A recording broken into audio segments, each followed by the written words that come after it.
পানির দাম বেশি। বাস্তবটা স্বীকার করুন, বাস্তবতার সাথে কথা বলুন। আবেগের নাম ইসলাম নয়। ইসলাম আবেগ দিয়ে চলে, বিবেকের নাম হলো ইসলাম। বর্তমান পানির থেকে সোনার মূল্য বেশি। সোনার থেকে পানির দাম বেশি হওয়া উচিত ছিল, কেননা পানির থেকে সোনার থেকে পানির প্রয়োজন বেশি। না, কিন্তু বর্তমান সমাজে পানির থেকে সোনার মূল্য বেশি। আমি কার ইজ্জত দিতে গিয়ে উদাহরণটা দিলাম আপনারা বুঝতে পারেন নাই। আমি সম্মান জানাচ্ছি আল মসজিদুন বাইতুল্লাহ, মসজিদ কার ঘর? সেই আপনাদের মসজিদের সম্মানিত মুয়াজ্জিন সাহেব। কসম খোদার, আমি কালিমুল্লাহ জেহাদি দায়িত্ব নিয়ে বলে যাচ্ছি, ইমামের যেমন ইজ্জত আছে, মুয়াজ্জিনেরও সম্মান। আমেনার লাল মুস্তফা জানে রহমত মোহাম্মদ রসুল আজ থেকে ১৫০০ বছর আগে মদিনার মসজিদ নববীতে দাঁড়িয়ে বলে গেছে, কিয়ামতের মুসিবতের দিন আমার উম্মতের ভিতরে এক শ্রেণীর মানুষের মাথা সব থেকে উঁচু হবে। ইয়া রাসূলুল্লাহ, তারা কারা? নবী বললেন, তারা হলো খোদার ঘরের মুয়াজ্জিন। আর একটু জোরে বলুন। আচ্ছা, আপনাদের মসজিদে এশার আজান হচ্ছে কটায়? মালগুলো পড়ে না, তা জানবে কি? আপনি তো জ্ঞানী মানুষ, পড়েন বলে বুঝতে পারছেন। আর এই মালগুলো তো নামাজ পড়ে, বলবে কি? মুয়াজ্জিন সাহেব বলছে আজান কটা? 7টায়। জামাত 7:15। আচ্ছা, গুরুত্ব দিয়ে শোনে, ইমাম যদি জামাত 7:15, ইমাম যদি 7:10 মসজিদে ঢোকে, অসুবিধা হবে? কথা বলেন না কেন? জামাত কটা? 15:10 কেন?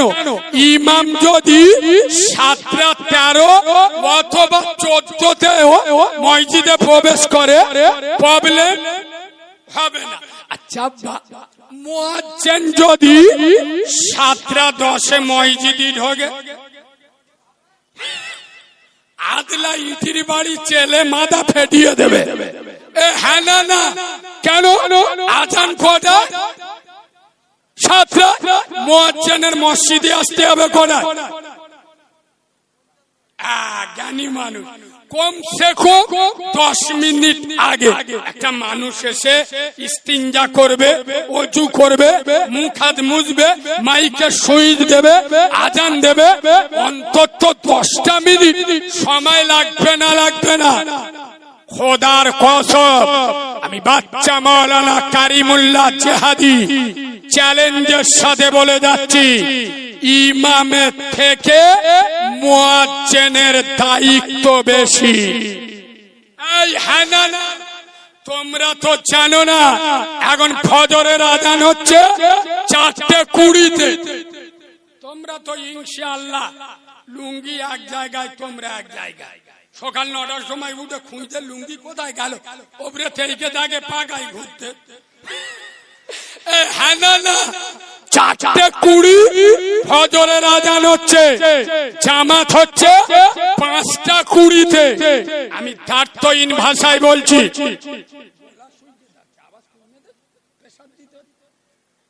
ভাই ইমাম যদি 5:10 ঘুমিতে ওঠে, ফজরের জামাত 5টা 20, ইমাম যদি 5টা 10-এ ঘুমিতে ওঠে, আমি চ্যালেঞ্জ করছি, কোনো অসুবিধা নাই, একটা মানুষ 10 মিনিটে ওযু করে 2 রাকাত সুন্নত আরামসে পড়ে নেবে।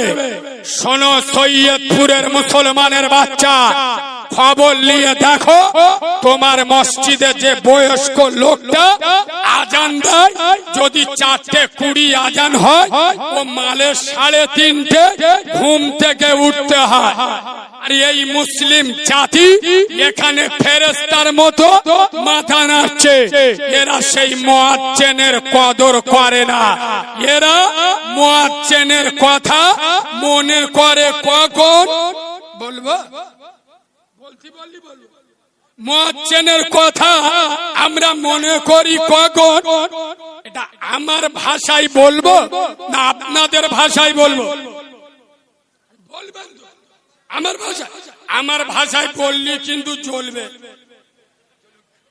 শোনে, এ জাতি মুয়াজ্জিনের কথা মনে করে কখন, ঘরে এড়ে গরু জন্ম হয় যখন, বুঝতে পেরেছেন? কোন মেয়ের বাচ্চা হলো, তখন বলতে করিম চাচা ডাক, শালা কানে আজানটা দি।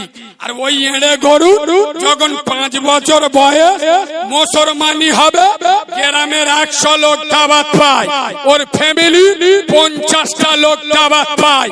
খোদার কসম, গরিব বয়স্ক কানে আজান দেওয়ার লোকটা ওর ছেলের মুসলমানিতে দাওয়াত পায় না। এই ঠিক বলছি না ভুল বলছি? আমি এখানে সামান্য খালি একটা নোকটা মিল করব, নাইলে ওয়াজ মিল খাওয়ানো যাবে না। শোনেন, প্রতিটা মুসলিম গ্রামে, শুধু প্রতিটা মুসলিম গ্রামে না, আপনাদের পাড়ায়ও আছে, দেখবেন প্রতিটা মুসলিম পাড়ায় পাড়ায় 4-5 জন এমন লোক গ্রামে থাকে যারা মানুষ মারা গেলে কবর খোলার কাজ করে। আছে না? আপনাদের পাড়ায়ও আছে? আচ্ছা, সত্য কথা বলবেন, যারা সাধারণত গ্রামে কবর খোলার কাজ করে, এরা কি গ্রামে মেম্বার, প্রধান, বুথ সভাপতির বেটা হয়? কথা বলে না? ওর বাপ কোটিপতি, ডাক্তার, মাস্টার, তার ছেলেরা কবর খোলে। দেখবেন সাধারণত যারা গরিব মানুষ তারা গ্রামে কবর খোলে। বলো মুসলমানের বাচ্চা, তোমার মা মরে গেল, যে মানুষগুলো কবর খুললো, তোমার বাপ মারা গেল, যে 4টে গরিব লোক কবর খুলে দিল, তোমার ভাই মরে গেল, কবর খুললো, তোমার ছেলে মারা গেল, কবর খুললো, খোদার কসম, হতে পারে তোমার 3 তলা বাড়ি, 4 তলা বাড়ি, এসি রুম, কিন্তু তোমার জীবনের শেষ ঘর 3.5 হাত মাটির ঘর। এই মাটির ঘরগুলো সারা জীবনের মতো যে গরিব মানুষগুলো বিনা স্বার্থে বানিয়ে দেয়, আজ তোমার গ্রামে, তোমার বাড়িতে তোমার মেয়ের বিয়ে হচ্ছে, গ্রামে 300 লোক দাওয়াত পায়, মেম্বার দাওয়াত পায়, প্রধান দাওয়াত পায়। খোদার কসম, ওই 4টে গরিব কবর খোলার লোক তোমার বাড়িতে দাওয়াত পায় না। হ্যাঁ না, আমি বাস্তব বললাম না অবাস্তব বললাম? বড় ষাঁড়ের বে হচ্ছে 10টা টাটা সুমো বলে। প্রথম টাটা সুমোয় ড্রাইভারের পাশে মেম্বার বসে, কুটবানরের ভাইরা ভাই হারাম মাল বিসমিল্লাহ বলে খাবে। বলো মুসলমানের বাচ্চা, এই বাবু, একটা গরিব মানুষ সকাল হলে কাজে যাবে, 500 টাকা রেডি হচ্ছে, সৈয়দপুর মসজিদে মাইকি হাঁকছে, গরিবের বাপ মরি গেছে, ও বলবে একটা লোক মরি গেছে, আর আমি 500 টাকার লোভে কাজে যাবো, কালকের কাজে যাবো, বিনা স্বার্থে 500 টাকা রোজ ছেড়ে কাঁধে কোদাল নিয়ে তোর বাপের কবরটা খুললো। আজ তোর বেটার বিয়েতে গ্রামের পয়সাওয়ালারা দাওয়াত পায়, ওই 4টে গরিব কবর খোলার লোক দাওয়াত পাওয়ার অধিকার রাখে না? রাখে না? বাবু রাখে না আমি এই বাস্তব কথা মানুষের সামনে তুলে ধরি। এক শ্রেণীর মুনাফিকের গায়ে লাগে। আমার ভাষা যদি সহ্য না হয় আমাকে দাওয়াত দেবেন না। বাংলার একমাত্র বক্তা স্টেজে উঠে বুকে ছাতি চওড়া করে বলতে পারি। আমার কথা যদি অসুবিধা হয় এখান থেকে উঠে চলে যাবি। বাঁদরের বাচ্চা 7 বছর বয়স এখন দাড়ি চেঁচে পোল্ট্রি মুরগি পোঁদের মতো মুখ করে বসে। হ্যাঁ না 55 বছর বয়স 4টে এড়ে গরু জন্ম দিয়ে দাড়ি চেঁচে আই বুড়ো কার্তিক সেজে ঘুরছে। তোরা কিরা মুচো মানে ছানারে। আর আমরা বললি এদের সেন্টিমেন্টে লাগে। এই বাবু প্রথমে একটা টিটিনাস ইনজেকশন দেবো, আপনারা বললি দেবো। তাহলে আমার সাথে কথা বলবে, বিশেষ করে মুরব্বীরা। আজ থেকে 20 বছর আগে থেকে এখন মসজিদের সংখ্যা বেড়েছে না কমেছে? বলুন। আচ্ছা, আগের থেকে এখন মাদ্রাসার সংখ্যা বেড়েছে না কমেছে? আচ্ছা, আগের থেকে এখন টুপিওয়ালা সংখ্যা আগের থেকে এখন বেড়েছে না কমেছে? আচ্ছা, আগের থেকে এখন জলসা মাহফিল বেড়েছে না কমেছে? আগের থেকে এখন মৌলবীর সংখ্যা বেড়েছে না কমেছে? তাহলে মসজিদ বেড়েছে, মাদ্রাসা বেড়েছে, জলসা মাহফিল বেড়েছে, টুপিওয়ালা সংখ্যা বেড়েছে, মৌলবী বেড়েছে। ইনশাআল্লাহ সুদখোরো হ্যাঁ না কথা বলে না। যারা মসজিদ মাদ্রাসা চাপ ফেলেছে, লটারি টিকিট কাটার হারামখোর মাল। আপনারা যদি বলেন মসজিদ মাদ্রাসা উন্নতি হয়ে, তাহলে আমিও বলবো কলকে বাহিনী আর বোতল বাহিনীদেরও উন্নতি হয়েছে। এই হ্যাঁ না টুপিওয়ালা সংখ্যা যেমন বেড়েছে, খোদার কসম ভাই বোনের হক মেরে খাওয়া হারাম করতে চাপও বেড়েছে। শোনো মুসলমানের বাচ্চা, এটা কারিমুল্লাহ জেহাদি। হিজড়েকে হিজড়ে বলবো, বৌমা বলবো না। বেনামাজিকে জাহান্নামী বলবো, আল্লাহর ওলি বলবো না। যারা বাম্মার ভাত দেয় না ওরা হারামখোরের বাচ্চা হারামখোর, পীরের বাচ্চা পীর বলবো না। শোনো মুসলমানের বাচ্চা, খোদার কসম আমি বাচ্চা মাওলানা কারিমুল্লাহ জেহাদি নবীর মেম্বারে বসে দায়িত্ব নিয়ে বলে যাচ্ছি, সৈয়দপুরের মুসলমান তাবলীগ করো, ফুরফুরা করো, হিজবুল্লাহ করো, দেওবন্দ করো, আহলে হাদিস করো, জামাত ইসলামী করো, গাছে উঠে আজান দাও, চিশতিয়া, মুজাদ্দিদিয়া, নকশবন্দিয়া, যে দল করো, পার্টি করো, খোদার কসম আইতিস চ্যালেঞ্জ, যার ভিতরে নামাজ নাই ওর ঈমান নাই। আপনারা কি বলছেন বল? যার ভিতরে নামাজ নাই ওর ঈমান নাই। বেটা ছেলে হোক মেয়ে ছেলে হোক, বুড়ো হোক কচি হোক, চারা হোক আর বুড়ি হোক, লম্বা হোক নাটা হোক, কালো হোক আর ফিট পরিষ্কার হোক, যার নামাজ নাই তার ঈমান জোরে বলো নাই। বলো এখন যারা বসে আছো, সত্য কথা জান্নাতের বাগানে আল্লাহকে ভয় করি না? কারা কারা ভয় করি আল্লাহকে? হাত তোলো তো দেখি, সবাই হাত তুলে দেন। হাত ধরে থাক, এটা কোথাও জিজ্ঞেস করবো, ধরে থাক। হাত ভেবে তুলেছে না আন্দাজি তুলেছে?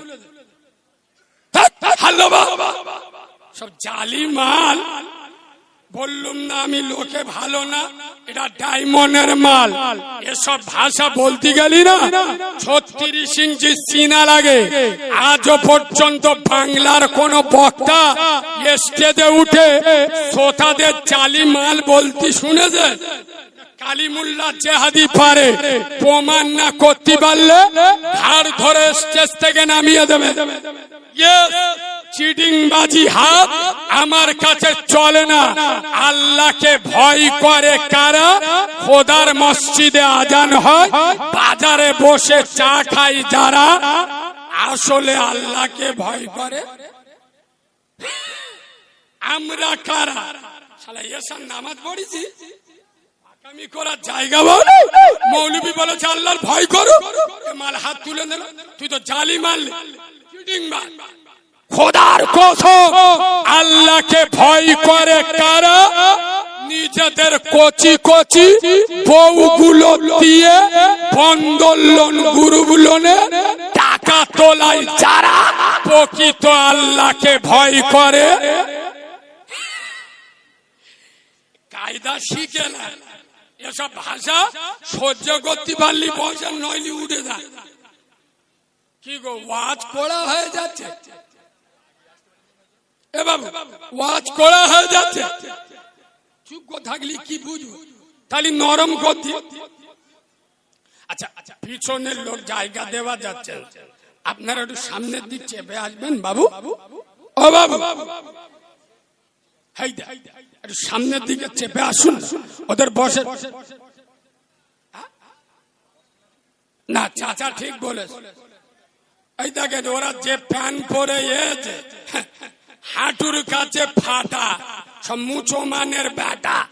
প্যান্ট গুলো পরে দেখো, সারা মসজিদে নামাজ পড়তে পারবি।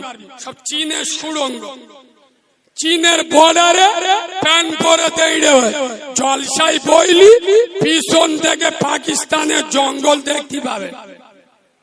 সব ডেঞ্জারেস মাল গো। আমাদের যুবকরা এরা নামাজ পড়বে আল্লাহর কি রে বাপ? সারা সপ্তাহ নামাজ পড়ে না, শুক্রবার ও সব মসজিদে আজান দিলি করিম পড়বে এমন জামা দেখলি মনে হবে আজরাইলির মামা। যে আতর মেরেছে শয়তান এসে বলতেছে করিম আল্লাহর কি রে, তুই আমার থেকে ডেঞ্জারেস মাল। তুই যখন গ্রামে আছিস ইনশাআল্লাহ আমার আর চিন্তা নেই, এ গ্রামে আমার ঢুকতে হবে না, আমি অন্য গ্রাম দেখছি। এই বাবু, সারা সপ্তাহ নামাজ পড়ে না, কিন্তু শুক্রবার নামাজ পড়ে। এরম চিটিংবাজের সংখ্যা বেশি না কম? বেশি।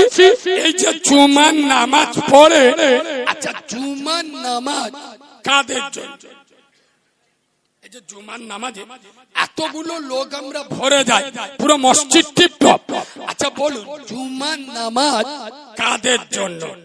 বলবো এই বাবু, আমি এমন ভাষায় বলবো, উদু মওয়াজ আমি করি না, শুধু কোরআন হাদিস বললে আপনারা বুঝবেন না। বাস্তবের সাথে এমন মিল করে দেবো, স্কুলে না যাওয়া মালগুলো বুঝতে পারবেন। শিখেলা জুমার নামাজ কাদের জন্য? আমি কারিমুল্লাহ, আমার বাড়ি হলো দক্ষিণ 24 পরগনা, ডায়মন্ড হারবার, উস্তি থানা। আমাদের ওখানে কাপড়ের কাজ হয় বিরাট, জড়ি দর্জি এমব্রয়ডারি। আমাদের ওখানে বলে দ্বিতীয় মেটিয়া পুরুষ। তবে আমাদের ওখানে একটা সিস্টেম, কারিগর সারা সপ্তাহ কাজ করবে, পয়সা পাবে সপ্তাহে একবার, রবিবার। আপনারা জ্ঞানী মানুষ, বুঝে উত্তর দেন। কোন কারিগর যদি সারা সপ্তাহ কাজ না করে, কারখানা না যায়, মেশিনে না বসে, ও যদি ডাইরেক্ট রবিবার ওস্তাগারের কাছে হপ্তান্তি যায়, আগো ওস্তাগার কাঁচিটা নে চোখে চুমো খাবিনি, কথা বলে না বাঁদরের বাচ্চা, সারা সপ্তাহ কাজ করি নে, কারখানার মুখ দেখিস নে, মেশিনে বসি নে, আর রবিবার পয়সা আনতে আসছি, জুতো প্রথম পায়খানায় ছুববে, মুখি ঝাড়বে। হ্যাঁ না না বলো মুসলমানের বাচ্চা, তোদের আর কোন ভাষায় বোঝাবো, কোন ভাষা বললে তোরা বুঝবি? খোদার কসম, জুমার নামাজ 5 ওয়াক্ত মুসল্লিদের জন্য, জুমার নামাজ 5 ওয়াক্ত নামাজিদের জন্য। শুক্রবার আল্লাহ ডেকে বলে, এ সৈয়দপুরে 5 ওয়াক্ত নামাজিরা আয় চলে, আজকের জুমার দিন, হপ্তা নেওয়ার দিন, পেমেন্ট নেওয়ার দিন, সারা সপ্তাহ 7 দিনে 5 সাথে 35 ওয়াক্তের নামাজ আমার হুকুম পালন করেছি, দিনে 5 বার আমার ডিউটি দিয়েছি।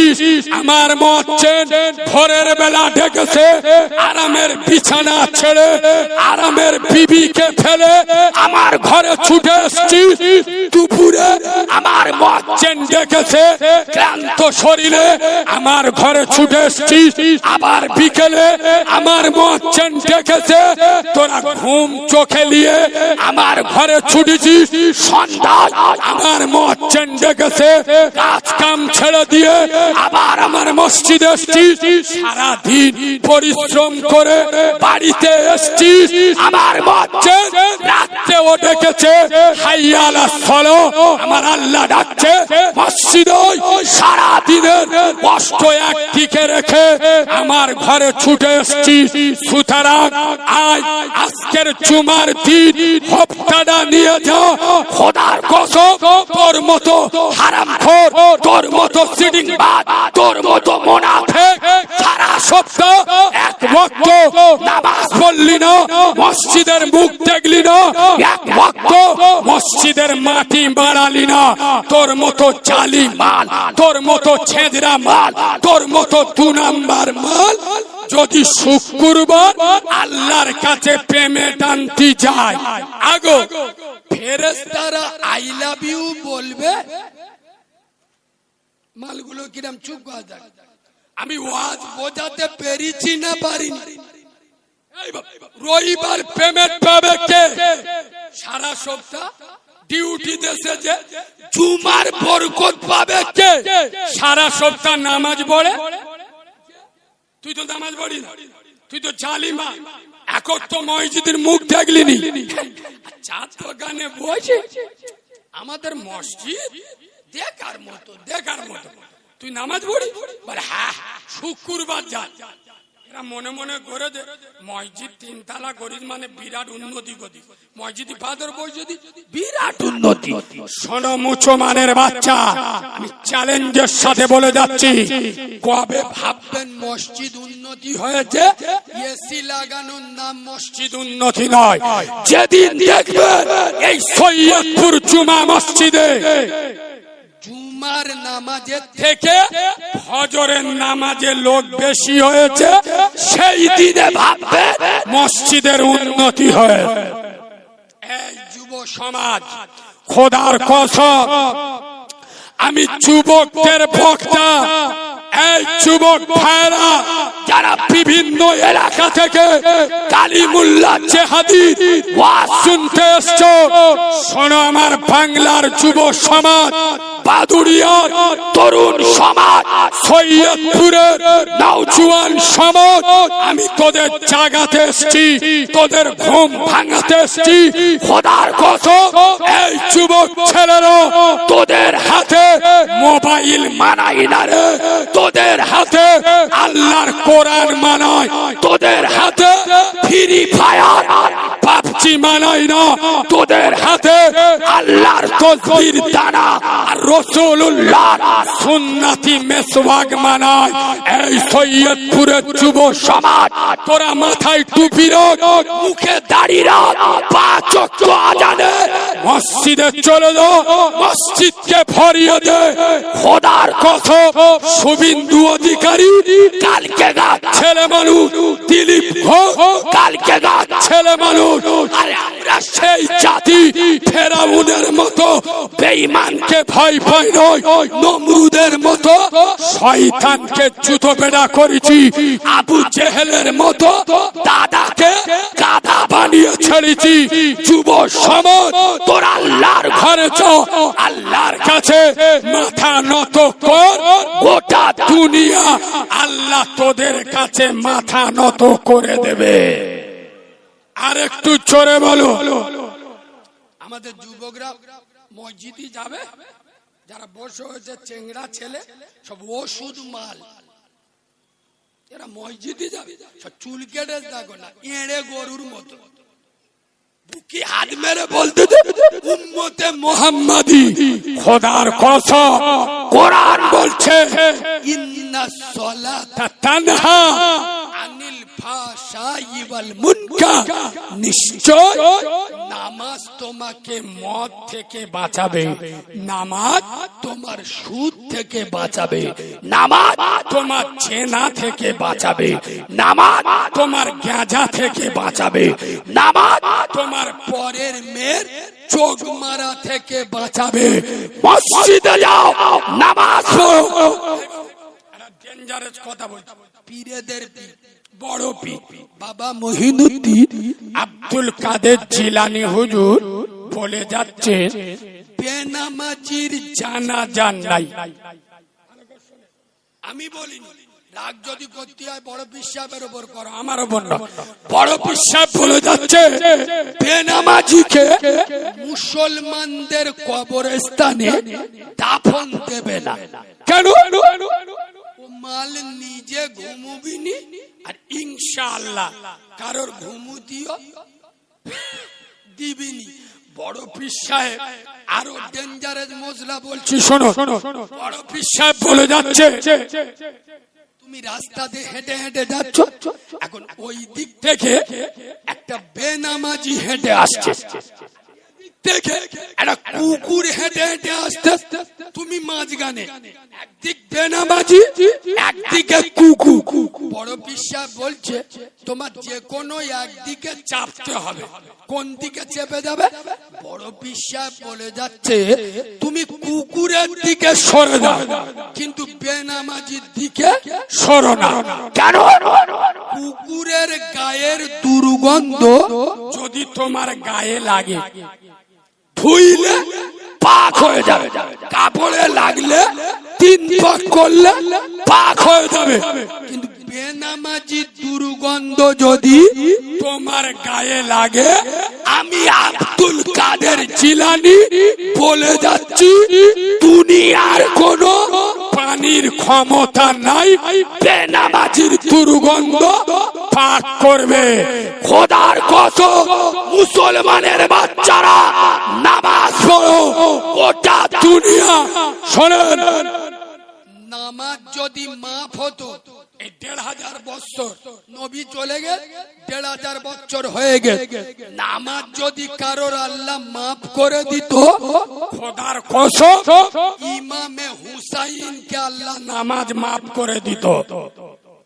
যে ইমামে হুসাইন নিজের চোখের সামনে 6 মাসে আলী আসকারের লাশ দেখলো, 18 বছরের যুবক বেটা আলী আকবরের রক্ত মাখা দেহ কোলে নিল, ভাইপো হাসানের ছেলে কাসেমের মাইয়ের হাতে করে নিল, নিজে তীর তলোয়ারির বৃষ্টি বর্ষণ খেলো, তারপরেও ইমামে হুসাইন নামাজ ছেড়ে দেয়। তোমাদের এই বাবু হযরত ইউনুস নবী আলাইহিস সালাতু ওয়াস সালাম 40 দিন মাছের পেটে ছিল।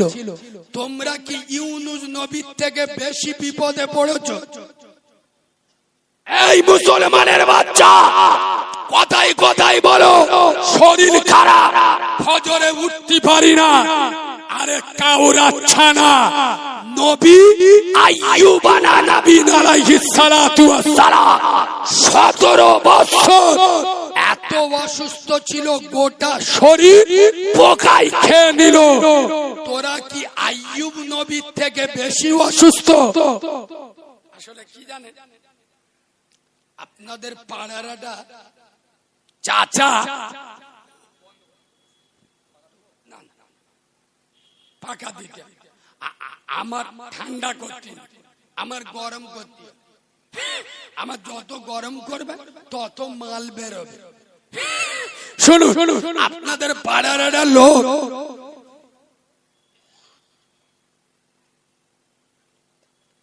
আপনাদের পাড়ার একটা হাজী সাহেব হজ করে এসে মসজিদে নামাজ পড়তে ঢুকে, চাচা নামাজ পড়ে বেরোচ্ছে, গ্রামের একটা ছেলে জিজ্ঞেস করতেছে, ও চাচা তোমার নাম কি গো? চাচা বলে, আমার নাম জানি বলে না, আমার নাম হলো হাজী আব্দুল গফুর। চাচা, ছেলেটা বলছে হেভি নাম, ডেঞ্জারাস নাম। চাচা ঘুরে বলছে, হারে বেটা তুই যে আমার নাম জিজ্ঞেস করলি, আচ্ছা তোর নাম কি রে বাবা? ছেলেটা বলছে, ও চাচা আমার নাম বলবো? বলে বল। শোনো, আমার নাম হলো নামাজি, নামাজি আব্দুস শুকুর। চাচা চোখ বুলু হয়ে গেছে, বলে বাপ দাদা 14 পুরুষ হজ করলি, নামের আগে হাজি লাগাই শুনিস? বাপের জন্মে প্রথম দেখলু নামের আগে নামাজি লাগাতি। ছেলেটা বলছে, ও চাচা তুমি হজ করেছো জীবনে একবার, তুমি মালটা যদি একবার হজ করে সারা জীবন হাজি লিখে ঘোরো, আমি তো নামাজ পড়ি দিনে 5 বার, তুমি একবার হজ করে যদি নামের আগে হাজি লাগাতে পারো, আমি 5 বার নামাজ পড়ে নামের আগে নামাজি লিখতে পারি না। কথা শুনছেন না শোনেন নাই? খোদার কসম, সৈয়দপুরের মুসলমান পায়ে ধরে বলে যাচ্ছি, বিশ্ব নবী বলছেন, মান তারাকাস সালাতা ফাকাদ হাদামাদ্দিন। যারা আমার নামাজ ছেড়ে দেয় ওরা আমার দিনটা ধ্বংস করে দেয়। আচ্ছা বলুন, আপনাদের মসজিদে আজান হয় তো? হয় না? আচ্ছা মসজিদে আজান হলে পালাই কে? কথা বলে না? আরে আজান শুনে পালাই কে? শয়তান। আচ্ছা আজান শুনে আজান সহ্য হয় না কার? শয়তানের। এই কথার উপরে দাঁড়িয়ে থাকবে, যদি সিলিম মারে তাহলে আমার ভাষা জানেন তো, আপনারাই ফতোয়া দিয়েছেন আজান শুনে পালাই কে? শয়তান। বলো মুসলমানের বাচ্চা, তোমাদের সৈয়দপুর মসজিদে আসরের আজান হচ্ছে, তোমাদের পাড়ার জলিল মসজিদের পাশে মোটরসাইকেলে স্টার্ট মেরে সোজা চলে গেল বাজারে। একে কথা বুঝতে পারেন? আপনারাই তো বললেন আজান শুনে পালাই কে? শয়তান। মসজিদে আজান হচ্ছে, এশার আজান। ও কোচি মতো বউ নে ঘরে বসে গল্প করতে, ও শালাকে শয়তানের খালু আব্বা। আর এই চিটিং বাজগুলো আইলো মোহাম্মদ লিগে মোড়ের মাথায় ব্যানার দিয়ে শুধু জামার কলার নেই, এরাম এরাম করতে। তার মানে দেখ গেলে গাঁটের পয়সা খরচ করে কি করিছি গালি দে গেলে। আরে মুসলমানের বাচ্চা, খোদার কসম আই লাভ মোহাম্মদ শুধু ব্যানার সাজালে হবে না, আই লাভ মোহাম্মদ দিয়ে চেহারা সাজাও, আই লাভ মোহাম্মদ দিয়ে শরীর সাজাও, আই লাভ মোহাম্মদ দিয়ে সংসার সাজাও। খোদার কসম আই লাভ মোহাম্মদের ব্যানার ছিঁড়ে দিতে পারে। অন্তরে আই লাভ মোহাম্মদ লেখো, দুনিয়ার কোন কাউরার বাচ্চা অন্তর থেকে আই লাভ মোহাম্মদ মুছে দিতে পারে না। আমাদের ধর থেকে মুন্ডু কেটে আলাদা করে রাস্তায় যদি রেখে দেওয়া হয়, খোদার কসম কাটা মুন্ডু রক্ত দিয়ে বেরোবে। আইলম মোহাম্মদ, আইলাম মোহাম্মদ বেনার মোড় মাথায় মেরে সন্ধ্যা 7টার সময় ঘরে ঢুকে 8টা বাজে 2 লোকের টিমির রিমোট নে বয়ে। ঠিক বলছি না ভুল বলছি? মুরব্বিদের জিজ্ঞেস করুন, আজকে 20 বছর আগে হয়তো এত জনবসতি ছিল না, মুসলিম গ্রামে ঢুকলে খোদার কসম আমি ছোটবেলায় নিজে দেখেছি, মুসলিম গ্রামে ঢুকবেন কোরআনের আওয়াজ শোনা যেত। ঠিক বলছি না ভুল বলছি? আর এখন ইনশাআল্লাহ পরান যাই জলিয়ার আওয়াজ পাবে। এখনকার মেয়েরা পর্যন্ত সারা রাত 2-3টে পর্যন্ত ফেসবুক চালাচ্ছে। আগে দেখাশোনা গেলি জিজ্ঞেস করতো কোরআন জানো, এখন জিজ্ঞেস করতে ও মা টিকটক পারো, ফলোয়ার কত? আর আপনার মেয়ে মোবাইল চালাবে, খোদার কসম আপনি কিছু বলতে পারবেন না, বললি আপনার বিরুদ্ধে কেস হয়ে যাবে। চুপ। এখন স্কুলতে মোবাইল দিচ্ছে না, দেয় না, রাত 2টো পর্যন্ত তোমার ইয়ং মেয়েটা জেগে জেগে মোবাইলে কি পড়তেছে খবরলে দেখো, সারা রাত চ্যাট করছে হোয়াটসঅ্যাপে, ওই দিকে ফোনে কাউরা বলতে ও সোনা ও পাখি তোর মুখটা একটু দেখি, রাত 1টা বেজে গেছে, মনটা কিরাম হচ্ছে। খোদার কসম চ্যালেঞ্জের সাথে বলে যাচ্ছি, যে সমস্ত মেয়েরা খোদার কসম রাত 2টো পর্যন্ত ফেসবুক হোয়াটসঅ্যাপ আর আপনার ইনস্টাগ্রামে ব্যস্ত থাকে, এদের পেট থেকে গোলামে মুস্তফার জন্ম হবে না, গোলামে ফ্রি ফায়ারের জন্ম হবে। যে সমস্ত মেয়েরা রাত 2টো পর্যন্ত মোবাইলে ব্যস্ত থাকে, এদের পেট দিয়ে গোলামে হুসাইনের জন্ম হবে না, গোলামে বাপচির জন্ম হবে। ওই জন্য দেখেননি তার মসজিদে ইশারের আজান হয়, 12 বছর 14 বছরের ছেলেরা যাদের নাক থেকে দুধের গন্ধ যায়নি, আজানের সময় ফ্রি ফায়ার বন্ধ করে না। এরা কাউরার বাচ্চা, খ্রিস্টানের বাচ্চা, চাড়ালের বাচ্চা, যারা মসজিদে আজান হয় মোবাইলে ফ্রি ফায়ার চালায়, যে আজানের জন্য রাসূলুল্লাহ তার নবুয়তে রক্ত ঢেলে গেল, তুই মুসলমানের বাচ্চা সেই আজান চলে তোর ফ্রি ফায়ার বন্ধ হয় না, তুই কাউরার বাচ্চা ইমানদারের বাচ্চা হতে পারে।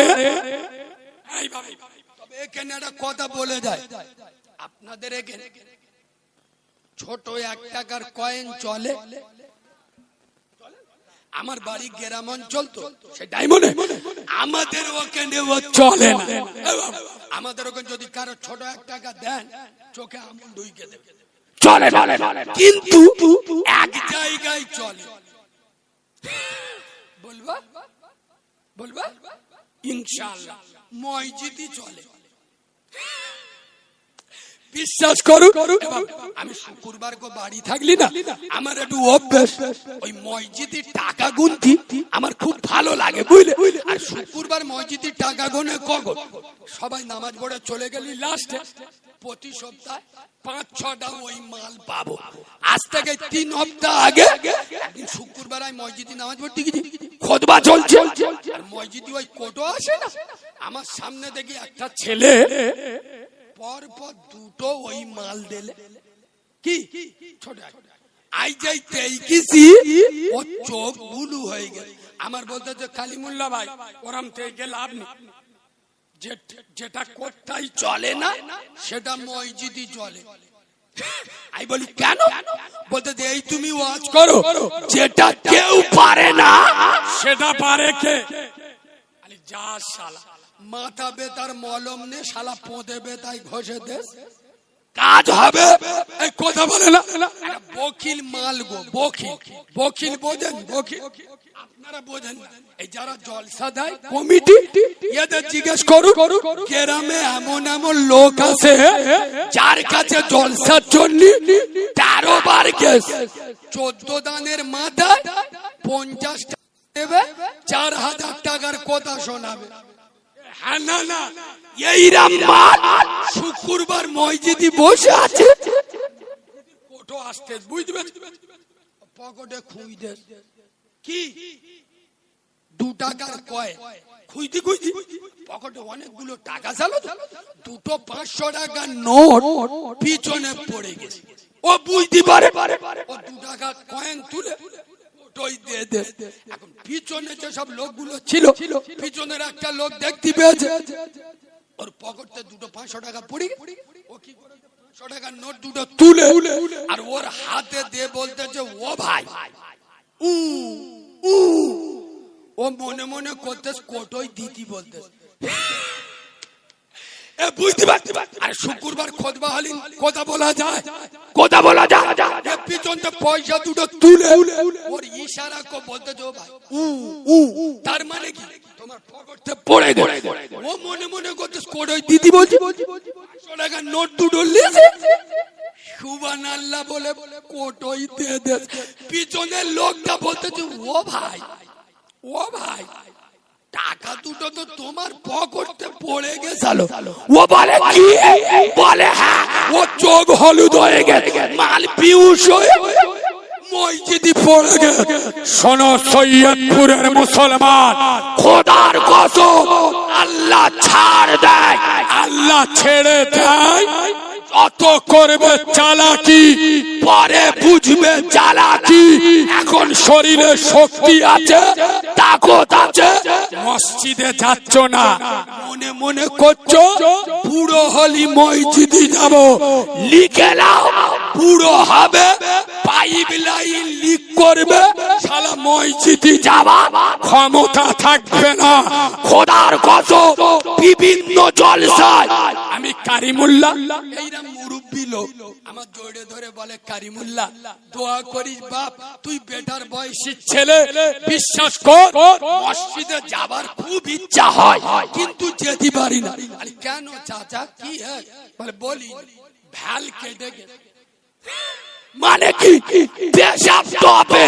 আমি মনে মনে করছি শালা তুই যে ডেঞ্জারাস মাল, জন বয়সে লোকের পোঁদে গাঁটলা বাঁচতে ঘুরি, জন বয়সে তুই আল্লাহকে ভুলেছে, বুড়ো বয়সে আল্লাহ তোকে ভুলে গেছে। আমার ভাষা বুঝছেন না বোঝেন না? এই যুব সমাজ খোদার কসম যুবক বয়সের ইবাদত আল্লাহর কাছে প্রিয়। যুবকরা মসজিদে যাও।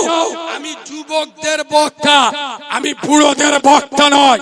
খোদার কসম আমার যুব সমাজ, আমি চ্যালেঞ্জের সাথে বলে যাচ্ছি, আমার যুব সমাজ এদের ইমানি পাওয়ার আছে। যেদিন নুপুর শর্মার বিরুদ্ধে আন্দোলন হয়েছিল, এই যে কদিন আগে আইলো মোহাম্মদ পোস্টার নিয়ে গোটা ভারতে আন্দোলন হলো। যে যুবকরা ফ্রি ফায়ার খেললি, বাপ ডাকলে ওঠে না, মা ডাকলে ওঠে না, বউ ডাকলি মোবাইল ছেড়ে ছাড়ে, সেই সব যুবকরা শুধু মোবাইলে একবার দেখেছে। ইস আইলা মোহাম্মদ লেখার কারণে উত্তরপ্রদেশের মোল্লাদের জেল দিচ্ছে, কেস দিচ্ছে, আচ্ছা ঘর বাড়ি ভেঙে দিচ্ছে। আমি তো মুসলমান, হয়তো নামাজ রোজা করি না, কিন্তু আমি তো আশেকের রাসূল। খোদার কসম ফ্রি ফায়ার পাপচি ছেড়ে দিয়ে ঘাটের পয়সা খরচ করে আইল মোহাম্মদ ব্যানার এনে, যে ছেলে জীবনে খেজুর গাছে উঠিনি সেই ছেলে খিরিস গাছের সরু ডালে উঠে আইলাম মোহাম্মদের ব্যানার লাগাতে আমি দেখেছি। আমি সেই দিন বুঝেছি বাংলার যুব সমাজ, খোলাপথা, বসিরহাট, 24 পরগনার তরুণ সমাজ এরা গুনাহগার, কিন্তু এরা আমার নবীর দুশমন নয়। এদের গুনাহ আছে কিন্তু এরা আমার রাসূলুল্লাহর গাদ্দার নয়। তাই যুবকদের বলে যাচ্ছি, তোদের ঈমান আছে, যুব সমাজ তোরা মসজিদ মুখো হ, আল্লাহ মুখো হ। নামাজ সম্পর্কে একটা ডেঞ্জারাস কথা বলবো, আপনারা বললি বলবো, কথাটা কিন্তু বিরাট কড়া কথা হবে, বলবো। তার আগে একটা ছোট্ট করে কথা বলে, আমার একটা বন্ধু মাওলানা হয়ে এই মাসখানেক আগে বাড়ি এসছে, তার দাদু বেঁচে আছে, দাদুর বয়স হলো 80 বছর। কয় বছর? আচ্ছা, দাদু আর নাতির সম্পর্ক একটু মিষ্টি হয় না? নাতি আলেম হয়ে দাদু বলতে এই শোন তোর কাছে একটা মশলা জানি। বলে কি দাদু?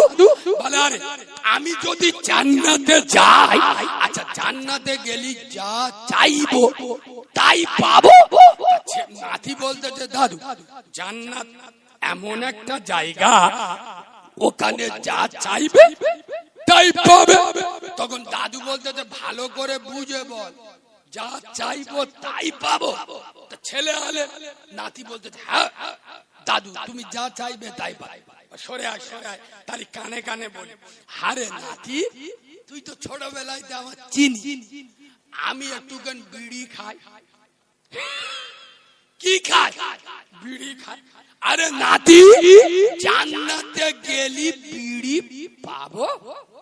নাতি বলতেছে দাদু তুই বিড়ি জান্নাতে লাগবে? বলছে হ্যাঁ। বলে আমি চ্যালেঞ্জ করে বলছি তুই জান্নাতে গেলি বিড়ি পাবি, তবে জান্নাতে সব একটা জিনিস নেই। কি? জান্নাতে সব আগুন নেই। আর বিড়ি খেতে গেলি কি লাগবে? কথা বলে না, আগুন লাগবে। তাহলে জান্নাতে সব আগুন নেই। আগুন যদি তোর দরকার হয় তাহলে জাহান্নামে যেতে হবে। ও চোখ হলুদ হয়ে গেল, বলছে দাদু বিড়ি তো জান্নাতে দেয়া হবে, কিন্তু খেতে গেলি জাহান্নামে ঢুকতে হবে। বলে তোর পয়সা লাভ, আমার বিড়ির দরকার নেই, জান্নাত দরকার। এই যুবক ছেলেরা, আমি ফতোয়া মারা হুজুর নয়, খোদার কসম তোদের আমি 5 ওয়াক্ত নামাজের কথা বলবো না, আমি তোদের পায়ে ধরে বলে যাচ্ছি তোরা দিনে একবার নামাজ পড়। খোদার কসম তোর যে ওয়াক্তটা সুবিধা হবে, ফজর, জোহর, আসর, মাগরিব, এশা, যেটা তোর ভালো হবে দিনই একবার মসজিদে যা। এই পাকামি করতে আসেনি। রাসূলুল্লাহ মদিনার মসজিদ নববীতে বসে আছে, একবার সুবহানাল্লাহ বলবেন? সুবহানাল্লাহ জান তেতো ভাব, একটু মিষ্টি করে সুবহানাল্লাহ বলবেন, আর একটু ভালোবাসা দিয়ে সুবহানাল্লাহ বলবেন। হাদিসটা খুব গুরুত্ব দিয়ে শোনেন, এই হাদিস সব সময় মাথায় আসে না। রাসূলুল্লাহ বসে আছে, এক মুসলিম এসে বলছে ইয়া রাসূলুল্লাহ, ইয়া হাবিবাল্লাহ, হুজুর আমি একজন মুসলিম, আমি ইসলাম কবুল করব, তবে আমার একটা শর্ত আছে। কি? ইয়া রাসূলুল্লাহ আপনার ইসলামে ওই যে দিনই 5 বার নামাজ পড়তে হয়। ও আমি পারবো, আমি 2 ওয়াক্ত নামাজ পড়বো, 3 ওয়াক্ত পড়বো। সাহাবাদের চোখ নীল হয়ে গেল, বলে এ বলে কি রে, যার উপরে নামাজ পড়ো তার কাছে 3 ওয়াক্ত নামাজ পড়বুনি বলছে। বিশ্বাস করুন আমাদের মতো মৌলবি হলি না, কত শালা চামড়া তুলে দেবো এখান থেকে, বেরো তোর কলমা পড়তে হবে। কিন্তু রাসূলুল্লাহ কেমন হিকমতের সাথে কাজ নিচ্ছে দেখেন। নবী বলছে বাবা আমি তোমার 2 ওয়াক্ত নামাজ পড়া ইজাজত দেব, তবে তুমি আমার সাথে কথা দাও, তুমি কলেমাটা অন্তর দিয়ে পড়বে। খোদার কসম সেই যুবক বলছে, ইয়া রাসূলুল্লাহ, আমি জন্মের পরেতে দেখে আসছি আমেনার লাল মক্কার একমাত্র পুরুষ যিনি জীবনে কোনোদিন মিথ্যা বলেননি। ও নবী, আমি কথা দিচ্ছি অন্তর থেকে কলেমা পড়বো। রসুল কলেমা পড়িয়ে দিলেন। সাহাবা হুজুররা বর্ণনা করছে যে মানুষটা 3 ওয়াক্ত নামাজ পড়বো না বলে 2 ওয়াক্ত নামাজ পড়বো বলে ইসলাম কবুল করলো, এক সপ্তাহ পার হতে দেয়নি। 5 ওয়াক্ত নামাজ তো দূরের কথা, তাহাজ্জুদের নামাজ কাজা করেনি। আর একটু জোরে বলো, এই সৈয়দপুরের যুব সমাজ, তোরা দিনে একবার মসজিদে যা, বাকি 4 বার ডেকে নেবার দায়িত্ব আমার আল্লাহর। এই যুব সমাজ, এই যুবকরা এই জলসা বাড়ি এসতো আল্লাহর কি রে বাবা, এটা সত্যি কথা বলি, মুরব্বীরা রাগ করবেন না। এই জন ছাবালদের জিন্সের প্যান্টের পকেট চেক করতে থাকে, ইনশাআল্লাহ নিজের মোবাইল নাম্বার 8-10টা টুকরো টুকরো কাগজে লিখে রেখে দে। বোঝার মালগুলো বুঝতে পারে, চারা মতো মেয়ে যেটা পছন্দ হবে পিছনে হাত বেড়ে বলবে, ও পাখি এটা রাখ, ইনশাআল্লাহ 6 মাস পরে তোমার সর্বনাশ করব। খোদার কসম, এই যুবকেরা, তোরা মেয়েদের মোবাইল নাম্বার দিস, আজ আমি বাচ্চা মাওলানা কারিমুল্লাহ জেহাদি তোদের একটা নাম্বার দিয়ে যাচ্ছি, তবে এটা দুনিয়ার কারোর নাম্বার নয়, আমার আল্লাহর নাম্বার। তবে আমি এত মুনাফিক, আমি এত নাফরমান নয়, আমি শুধু আল্লাহর নাম্বার দেব না রে, সাথে নবী মুস্তাফার নাম্বারও দিয়ে যাব। কেন? যেখানে আল্লাহ সেখানে নবী মুস্তাফা।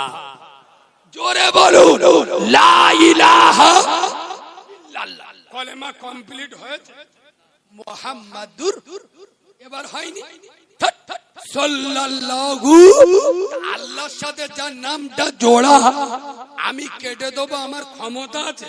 শুনে নাও, আল্লাহর এবং নবী মুস্তাফার নাম্বার 4, 12, 8, 7, 17। ফজরের নামাজ করে কাজ, 2 রাকাত ফরজ, 2 রাকাত সুন্নাত, মানে 2 রাকাত আল্লাহর, 2 রাকাত নবী মুস্তাফা। সুবহানাল্লাহ বলো। এইরাম জোহরে 12 রাকাত, আসরে 8 রাকাত, মাগরিবে 7 রাকাত, এশা 17 রাকাত। আচ্ছা, সৈয়দপুরের কোন মানুষ যদি বল, এই দেখ ইমার্জেন্সি নাম্বার দেয়, ইক্ষুনি আমার আল্লাহর দরকার, তা এখন তো ফজর, জোহর, আসর, মাগরিব, এশা কিচ্ছু নেই, ইক্ষুনি আল্লাহর সঙ্গে যোগাযোগ করব।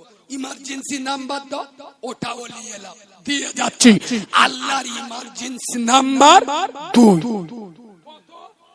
খোদার কসম, আর হালতে যেখানে বিপদে পড়ো, ওযু বানাও, যাই নামাজ বিছাও, 2 রাকাত নামাজে দাঁড়িয়ে যাও। এ নাম্বার এমন একটা নাম্বার, কোনদিন এঙ্গেজ পাবে না, বিজি পাবে না। 2 রাকাত নামাজে দাঁড়াবে, আল্লাহর সাথে যোগাযোগ হবে। যুব সমাজ, তোরা নামাজি হ, নামাজি হ, খোদার কসম তোরা আল্লাহকে ভয় কর, গোটা দুনিয়া তোদেরকে ভয় পাবে। আচ্ছা বলুন, একটা সত্যি কথা বলি, এই যে এসআইআর হচ্ছে, মানুষ আতঙ্কে নেই, কথা বলে না, কি হবে ও সর্বনাশ, এত আতঙ্ক শালা মরণের নে হয় না। মুসলমান কোনদিন ভয় করে, এরা এসআইআর দিয়ে এত আতঙ্ক, কাগজপত্র ঠিক না জমা দিদি বলি শালা দেশ থেকে ছেড়ে দেবে। আরে মুসলমানের বাচ্চা, এসআইআর নিয়ে যত চিন্তা করছো, এর হাফ চিন্তা যদি করতে যে আমি মরে গেলে কবরে রসুলের সামনে কোন মুখে দাঁড়াবো, নিজের জন্ম দেয়া বাপ যতটা কষ্ট করেনি, তার থেকে বেশি কষ্ট আমাদের জন্য রাসূলুল্লাহ করে গেছে।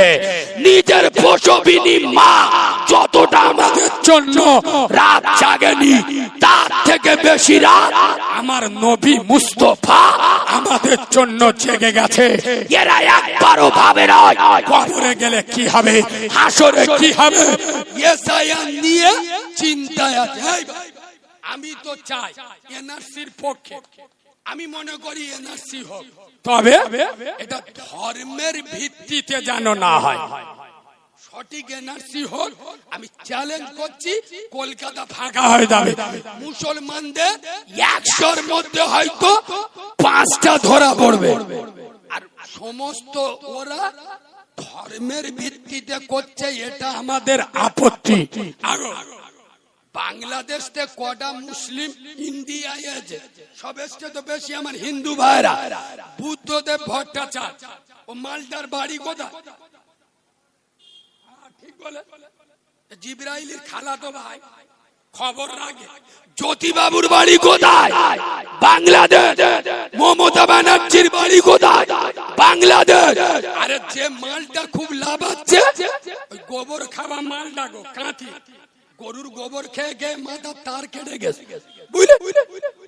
ওই শুভেন্দু অধিকারী ও নিজে বলেছে আমার মা বাংলাদেশ থেকে একটা শাড়ি নে পেইলে, যার বাড়ি বাংলাদেশে সে পশ্চিম বাংলায় আমাদের জন্ম, আমাদের বলে পাকিস্তানি, আমাদের বলে বাংলাদেশি, আমাদের বলে রোহিঙ্গা।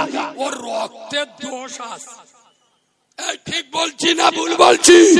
খোদার কসম, লাল কৃষ্ণ আদবানি পাকিস্তান থেকে এসে সে ভারতীয়, সোনিয়া গান্ধী ইতালিতে এসে সে ভারতীয়, অটল বিহারী বাজপেয়ী ভারত পাকিস্তান থেকে এসে সে ভারতীয়, আর আমাদের জন্ম ভারতে, আমরা নাকি বিদেশি। আমাদের কাগজ দেখতে চাও? কাগজ দেখতে হবে না, ইন্ডিয়া গেটে চলে যাও, হাজার হাজার সবুজ পাবে, লক্ষ লক্ষ আলেম উলামার নাম ইন্ডিয়া গেটে চল চল করছে। এই মুসলমানের বাচ্চা, খোদার কসম আতঙ্কিত হবে না, আমাদের আল্লাহ যথেষ্ট।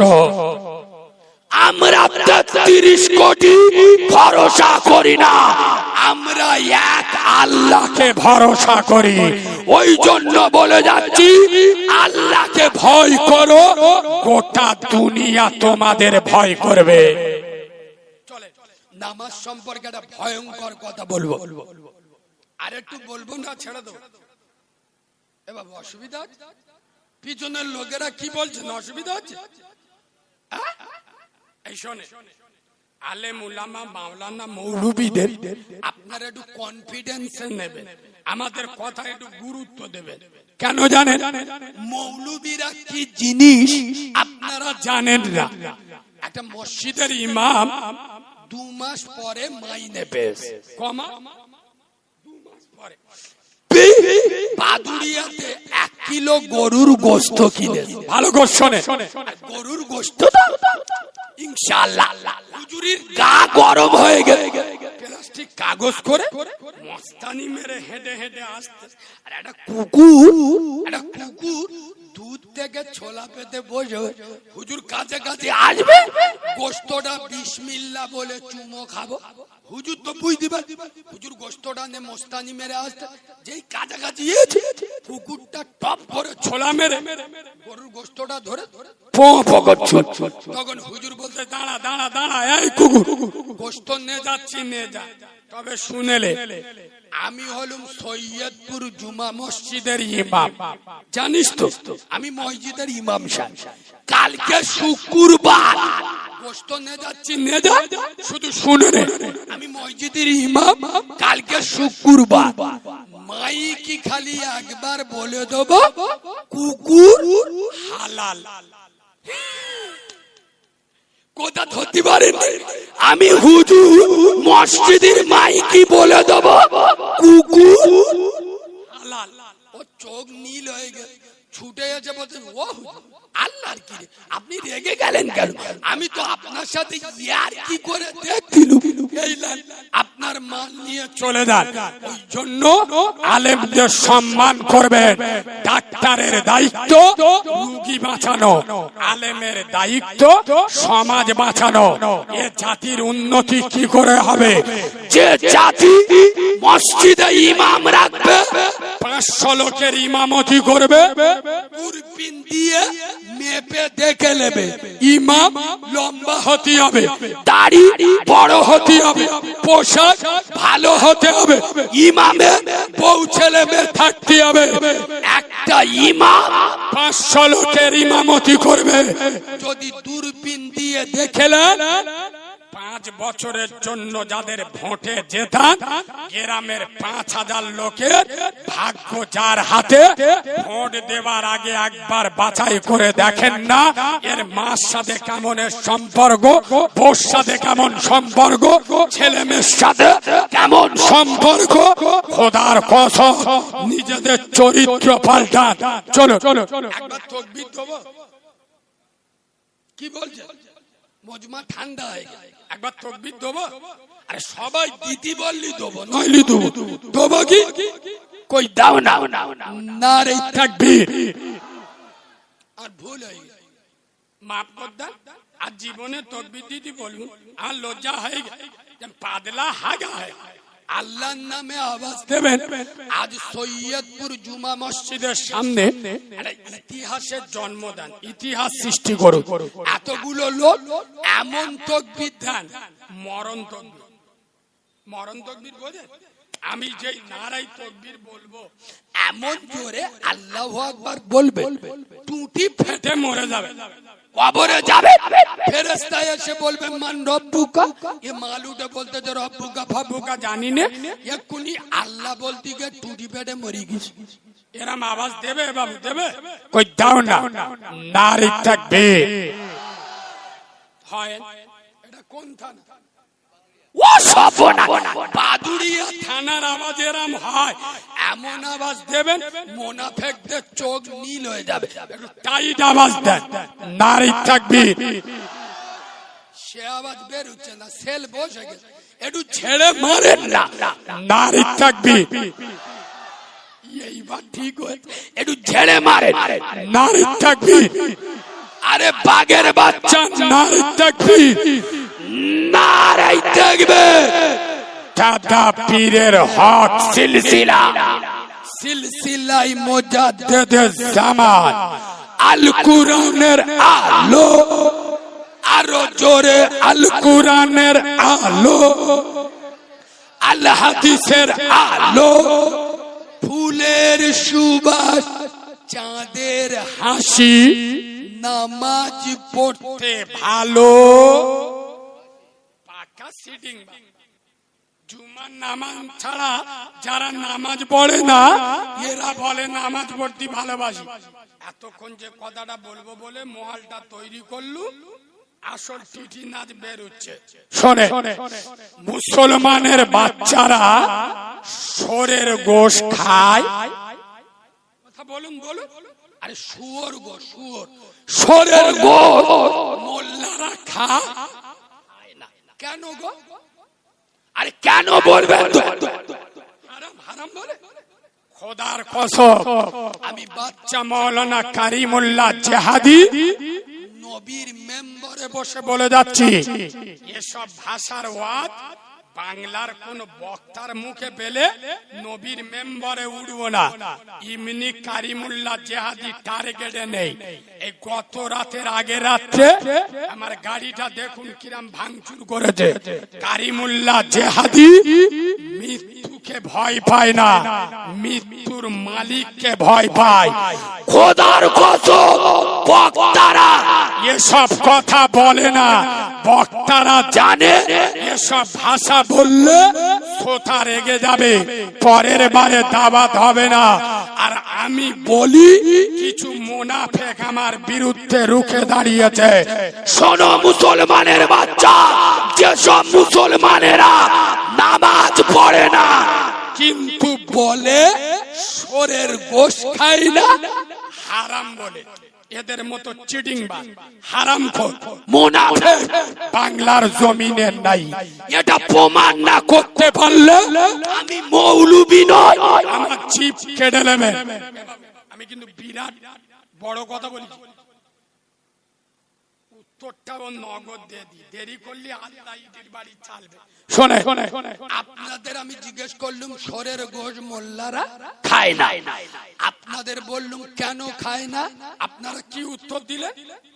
জোরে বলে হারাম বলে খায় না।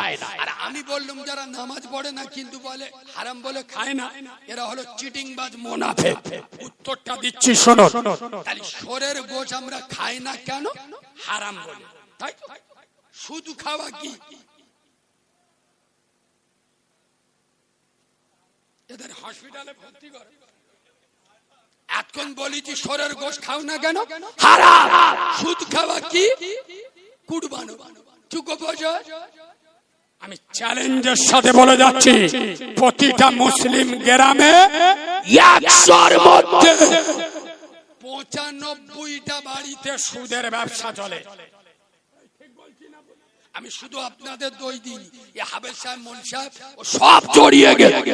বন্ধন লোন বলুন, গ্রুপ লোন বলুন, লাইফ ইন্স্যুরেন্স বলুন, পঞ্চায়েতের কোন লোন বলুন, কোনো না কোনো ভাবে সুদ ঢুকে গেছে। যেসব মুচো মানে ছানা 100-র মধ্যে 95টা বাড়িতে সুদের ব্যবসা চলে।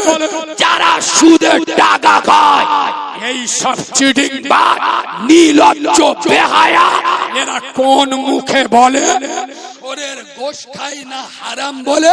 আরে আমি কারিমুল্লাহ বলে যাচ্ছি, সর খেলে আল্লাহর সাথে যুদ্ধ করা হয় না, সুদ খেলে আল্লাহর সাথে যুদ্ধ করা হয়।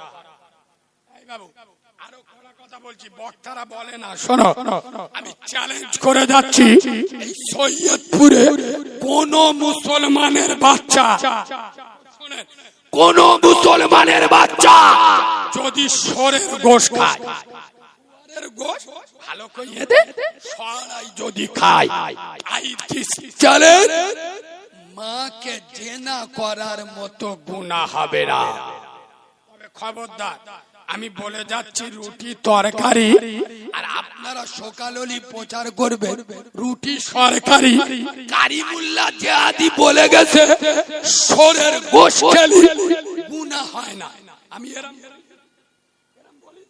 সরের গোশ খাওয়া হারাম, হারাম মাল খেলে গুনাহ হবে, গুনাহ হবে। মাকে জেনা করার মতো এত বড় মাপের গুনাহ হবে না, কিন্তু খোদার কসম, এখানে যদি কোনো আলেম থাকে, আমি ভুল বললে সাথে সাথে ধরবেন। এতগুলো নেট আছে গোটা দুনিয়ার সামনে, আমি কান ধরে তওবা করে স্টেজ থেকে নেমে যাব, আর জীবনে নবিয়ানা মেম্বারে উঠব না। নবী বলে যাচ্ছে যারা সুদের টাকা খায়, পবিত্র কাবা ঘরের ভিতরে, কোন ঘর? কাবা ঘর। যে কাবায় 1 রাকাত নামাজ পড়লে 1 লক্ষ রাকাতের সওয়াব হয়। রাসূল বলে যাচ্ছে, এই পবিত্র কাবা ঘরের ভিতরে নিজের আপন মাকে জেনা করা আর সুদের টাকা খাওয়া দুটো সমান সমান। খোদার কসম, সরের গোশ খেলে মাকে জেনা করা হয় না, সুদ খেলে মাকে জেনা করা হয়। এখন পর্যন্ত যারা সুদের টাকা খায়, এরা কাউরার বাচ্চা, খ্রিস্টানের বাচ্চা, চারালের বাচ্চা। সৈয়দপুরের মুসলমান এই এলাকায় সারা জীবন আমার আর দাওয়াত না হোক, তোদের দাওয়াতের পরোয়া আমি কালিমুল্লাহ করি না। নবীর মেম্বারে বসে হক কথা বলে যাচ্ছে। আজ থেকে 20 বছর আগে মানুষ হারাম খেত ওভাবে, হারাম খেত ওভাবে, এখন হারাম খায় শালা স্বভাবে। একটা বাড়ি দেখা 2 দিন পর পর খাওয়া হয় না, ওর বোর পড়া শাড়ি নি, খোদার কসম আমি দেবো। আমার জাকাত দিদি হয় না, হয় না, না মৌলবীর জন্য জাকাত মাপ। একটা লোক দেখা, আগে লোক হারাম খেত ওভাবে, এখন হারাম খায় স্বভাবে। 3টে বেড়ে গরু, তিনটে বেড়া রোজগার করে, স্বামী রোজগার করে, আলমারি ভর্তি শাড়ি, তিনবার তিন টাইপ ভালো করে খাচ্ছে, তারপরে বন্ধন লোনের টাকা, গ্রুপ লোনের টাকা তোলে। এরা কোন মুখে রসুলের সামনে দাঁড়াবে? খোদার কসম পায়ে ধরে বলে যাচ্ছি, হারাম থেকে দূরে থাকো। একটা দারুণ হাদিস বলছি, রাসূলুল্লাহ মদিনার মসজিদ নববীতে প্রতিদিন ফজরের নামাজ পড়িয়ে ঘুরবে। রসুল কিছুদিন লক্ষ্য করছে আল্লাহর নবীর মস্ত বড় সাহাবা হযরত আবু দারদা রাদিয়াল্লাহু তাআলা সালাম ফিরবে, আবু দারদা রাদিয়াল্লাহু তাআলা দোয়া না করে উঠে চলে যাবে। 3-4 দিন পর পর রাসূলুল্লাহ দেখার পরে রাসূল একদিন আবু দারদাকে বলছে, আবু দারদা কি অসুবিধা তোমার, তুমি প্রত্যেকদিন দোয়া না করে উঠে যাও? হযরত আবু দারদা বলছে, ইয়া রাসূলুল্লাহ একটা প্রবলেম আছে। কি? আমার বাড়ির গায়ে একটা ইহুদির বাড়ি আছে, তার বাড়ির সামনে খেজুর গাছ আছে, আর তার খেজুর গাছের ডাল আমার উঠানের দিকে ঝুঁকে আছে। তার কিছু খেজুর প্রত্যেকদিন সকালের বাতাসে আমার উঠানে পড়ে। ইয়া রাসূলুল্লাহ আমার বড় ভয় হয়, আমি দোয়া করে যাবার আগে যদি ওর খেজুর গুলো আমার উঠানে পড়ে, আর আমার বাড়িতে কচি কচি বাচ্চা আছে, ও নবী, তারা যদি গুড়িয়ে খেয়ে ফেলে, ওই জন্য আমি দোয়া না করে ছুটে চলে যাই। খোদার কসম তারা হারামকে কতটা বর্জন করে। আর মোল্লারা মসজিদে গিয়ে 10 টাকা ওলা রসগোল্লা যেই দেখেছে, আলহামদুলিল্লাহ হিরব্বিল আলামিন, এ মাল মনে মনে করতে যে সূরা ফাতিহা বাদ দিন, আমার গরম গরম দুটো দিন। এ মাল এরা আবার জলসায় বসে, অনেক হাজি সাহেব পয়সাওয়ালা লোক, এরা জলসা তাবারক নেয় না, বলে ওরা গরিব, মদখোর, সুদখোর, গাঁজাখোর, সবার কাছ থেকে চেয়ে আনতেছে। ও আইয়াটা হাজি সাহেব লোক, ওই হারাম মাল খাবো, উঠে চল যায়। আর মসজিদে 10 টাকা ওলা রসগোল্লা বিসমিল্লাহ বলে খাও, তুই তো জালি মারলে। অথচ এইটা খাওয়া হালাল, ওইটা খাওয়া হারাম। খোঁজ নিয়ে দেখো, ওটা মানতের জিনিস। গরিব, এতিম, অসহায়। 100 আগেকার কথা বলছি, হাওড়া জেলায় ওয়াজ করছি, আমার কাছে একটা চিঠি দেশ, কালিমুল্লাহ ভাই মসজিদে যারা নামাজ পড়বে, এখন দেখছি মসজিদের চেয়ারের সংখ্যা বেশি, চেয়ারে বসে মসজিদে নামাজ পড়া যাবে না, যাবে না। আমি চিঠিটা দিয়ে ভাবতেছি, এত বড় বড় বক্তা আছে, তা আমার কাছে এই চিঠিটা দিল কেন? তখন আমি ভেবে দেখলাম যে মাল দেশে ও ডেঞ্জারাস মাল। কেন? ও দেখেছে যেরাম রুগী সেই রাম ডাক্তারের দেখাতে হবে। মানে ও আমার নেটে ওয়াজ শুনে, আমি চেয়ারের বিষয় ওয়াজ করি, যেই আমার চিঠি দিয়েছে আমি সাথে সাথে উত্তর দিচ্ছি, চেয়ারে বসে নামাজ একেবারে চলবে না।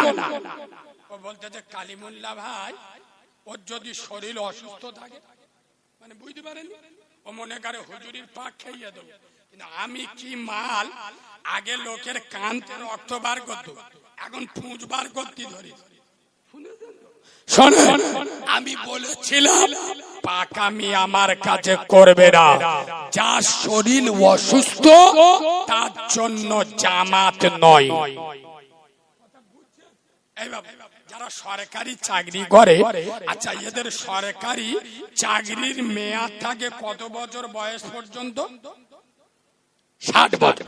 60 বছর যখন হয়ে যায়, সরকার কি বলে, ঘরতে চেয়ার এনে অফিসে বসে কাজ কর। সরকার কি বলে, তো জীবনের এতটা বছর মানুষের সেবা দিয়েছি, সরকারের কাজ করেছি, 60 বছর বয়স হয়ে গেল, ঘরে বসে যা, বসে বসে মাইনে পাবি। পেনশন দেয় না, দেয় না? বলো মুসলমানের বাচ্চা, দুনিয়ার সরকার যদি বসে বসে পেনশন দেয়, আমার আল্লাহ তো বিশ্ব সরকার, আল্লাহ ডেকে বলছে তোদের যেখান থেকে জ্ঞান হয়েছে নামাজ ফরজ হয়েছে, সেইখান থেকে নামাজ পড়া ধরবি। 60 বছর বয়সে গিয়ে তোর যদি শরীর অসুস্থ হয়ে যায়, বাড়িতে নামাজ পড়। আমি দুনিয়ার সব থেকে বড় সরকার, আমি কথা দিচ্ছি তুই বাড়িতে নামাজ পড়বি, আমি আল্লাহ তোর জামাতে পড়ার সওয়াব দেব। আর একটু জোরে বলো, খোদার কসম। নামাজ কারে বলে আর নামাজ কি জিনিস? একটা বিখ্যাত ইতিহাস বলছি, এই সর্বপ্রথম আপনারা শুনছেন। আয় ভাই, আল্লাহর মস্ত বড় আল্লাহর ওলি খাজা কুতুবউদ্দিন বখতিয়ারি কাকি রহমাতুল্লাহ আলাইহি, একবার সুবহানাল্লাহ বলুন, দারুণ মজা পাবেন। শোনেন, ইনি ইন্তেকালের আগে ওসিয়াতনামা করে যাচ্ছেন, আমি খাজা কুতুবউদ্দিন বখতিয়ারি কাকি রহমাতুল্লাহ আলাইহি আমার জানাজার নামাজ ওই মানুষটা পড়াবে যার ভিতরে 4টে গুণ পাবে। 4টে কি কি? নাম্বার 1, বালেগ হওয়া থেকে আমার জানাজার নামাজ পড়া পর্যন্ত জীবনে কোনোদিন তাকবীরে উলা ছেড়ে দেয় নাই। করেন নাই এটা বলেন, তাকবীরে উলা ছেড়ে দেয় নাই। নাম্বার 2, বালেগ থেকে শুরু করে আমার জানাজা পড়া পর্যন্ত আসরের 4 রাকাত সুন্নত কোনদিন ছেড়ে দেয়নি। অথচ আসরের 4 রাকাত সুন্নত, এটা সুন্নতে মুআক্কাদা না, গায়ের মুআক্কাদা। হযরত কুতুবউদ্দিন কাকি হুজুর দ্বিতীয় শর্ত দিচ্ছে। 3 নাম্বার শর্ত, ও যেখান থেকে বালেগ হয়েছে আমার জানাজা পড়া পর্যন্ত কোনদিন তাহাজ্জুদের নামাজ ছেড়ে দেয় নাই। চতুর্থ শর্ত, বালেগ থেকে নিয়ে আর আমার জানাজা পড়া পর্যন্ত কোন বেগানা নারীর দিকে তাকিয়ে দেখেন নাই। এই 4টে শর্ত যার ভিতরে থাকবে সে আমার জানাজার নামাজ পড়াবে। শোনো সৈয়দপুরের মুসলমান, হযরত খাজা কুতুবউদ্দিন হুজুর ইন্তেকাল করেছে। গোসল করে জানাজার মাঠে মাইয়িত ওসিয়াতনামা আধ ঘন্টা পরে পরে শোনানো হচ্ছে। এসো, এই 4টে গুণ কার ভিতরে আছে? কেউ আসছে 3টে আছে, একটা নাই। কেউ আসছে 2টো আছে, 2টো নাই। কেউ আসছে একটা আছে, 3টে নাই। খোদার কসম, যখন সন্ধ্যা পার হয়ে গেল, একজন যুবক কাতার চিরে সামনে দাঁড়ালেন আর বললেন, কাফন থেকে মুখটা সরিয়ে 2টো চোখের পানি ঝরিয়ে, খাজা আমার রাত একমাত্র আল্লাহ ছাড়া আর আপনি ছাড়া কেউ জানেন না। আর আজকে আপনি কার কথা বলে গেছেন আমি ভালো করে বুঝেছি। আজকে যদি আমি জানাজার নামাজ পড়াই তাহলে আমার রাজ আর থাকবে না, আর যদি না পড়াই পড়ানোর লোক নাই। যুবক দাঁড়ালেন আর বললেন, জানাজার কাতার সোরা করে নাও। আলহামদুলিল্লাহ, এই 4টে গুণ আমার ভিতরে আছে। আলহামদুলিল্লাহ, তবে আমি জানি না আগামী দিন আমার ভয় হয় মরণ পর্যন্ত এটা থাকবে কিনা। এ সৈয়দপুরের মুসলমান, খোদার কসম, হাজার হাজার আলেম উলামা মাওলানা মুফতি মুহাদ্দিস সেই মজমাই ছিল যে যুবক নামাজ পড়ালে সে কোন মাদ্রাসা টিচার নয়, সে কোন মসজিদের ইমাম নয়, কোন সাইকুল হাদিস নয়। এই চারটে গুণ, যার ভিতরে ছিল জানাজার নামাজ যিনি পড়িয়েছিলেন। এই ভারতবর্ষে শুধু ভারত নয়, তখন ভারত, পাকিস্তান, বাংলাদেশ, শ্রীলঙ্কা, আন্দামান, বার্মা, মায়ানমার, এই গোটা বিস্তীর্ণ ভারত এক হাতে শাসন করত তৎকালীন ভারতের বাদশাহ খাজা শামসুদ্দিন আলতামাত রহমাতুল্লাহ আলাইহি। খোদার কসম, ভারতের একজন বাদশাহ ছিল যুবক, যার ভিতরে এই চারটে গুণ ছিল। একটু জোরে বলো, আর একটু চিল্লে বলো।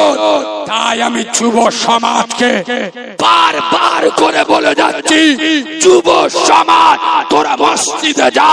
খোদার কসম, নবী তার উম্মতকে রেখে গেছে খোদার ঘরে মসজিদে। তোরা মসজিদ মুখ হয়ে যা। একবার দরুদ শরীফ আল্লাহ।